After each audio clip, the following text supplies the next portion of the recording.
This is a shout out to all business owners who have heard of BNI. BNI is a business to business networking group. You could call it a bit social, but it is a lot of business. They are focused on referrals. What's the difference in a referral and a lead? So a lead might be, someone came to my website, filled out a form, did something like that, right? They might be shopping for the service. A lead could also be someone told you that, I saw a shop down on the corner, it just opened up. It might be somebody you guys could work with, whatever, just a suggestion. A lead is usually some level of a suggestion or something just getting started out.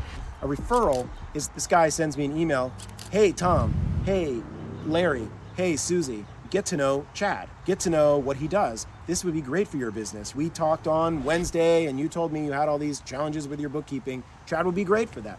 That is a referral. A referral is a personal, I know you and you also really need this service, and it's a warm introduction, and you're almost like, man, if I don't close this client, I don't know what I'm doing, right? And so that is what BNI focuses on. And I want to give a shout out to all those people who are in BNI, people who are considering it, who have gone as a visitor or guest of a meeting before. They're all over the country that I know of. They're probably all over the world. And particularly in this area, the Washington, D.C., Maryland, Virginia area, there are a lot of groups that meet in almost every part of town, and you can really meet a lot of great business professionals that can help refer you business. One example, maybe somebody works in insurance and their clients need bookkeeping, so they refer to me. Or I hear one of my clients say, I could really use insurance. So now I'm like, great, I got a couple of people. If you join a group, there's usually a representative for each area. But when you're doing more networking, you're gonna get to know 2 or 3 different people. And maybe one focuses on commercial, one focuses on home. So you need one for your home, one for your business. Boom, I know who to refer to. I keep a list of the folks and what they specialize in. I do one-on-one Zoom calls with them to get to know them or whatever, or meet them for a coffee.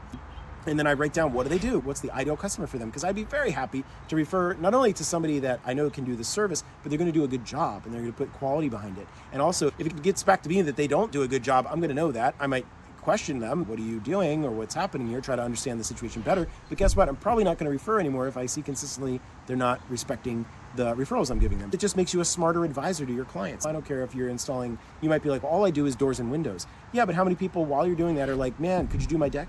Oh, what if you could tell me somebody great who could do my deck? Constantly in a small business, we're thinking of liability, so I don't want to get involved. But you know what? People would love it's so easy to do a referral. And that's the style of BNI networking, doing referrals. There's about to be a big event coming up here Monday for the BNI Big Breakfast. And it's going to be all the people from all the different chapters all over are getting together in Silver Spring. And they're going to have a big meeting and get to know a bunch of people. It's like speed dating, right? With all these other business owners.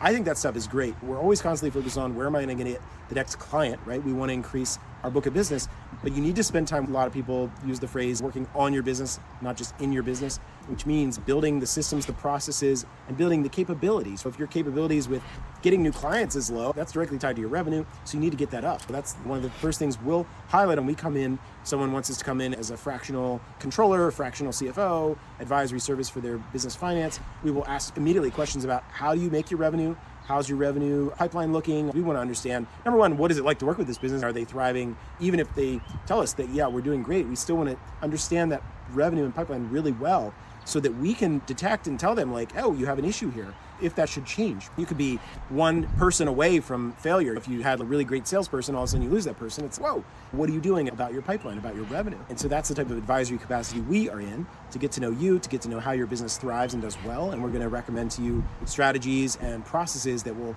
keep going in that direction so that you continue building wealth and you continue to know which direction is up and how to grow your business.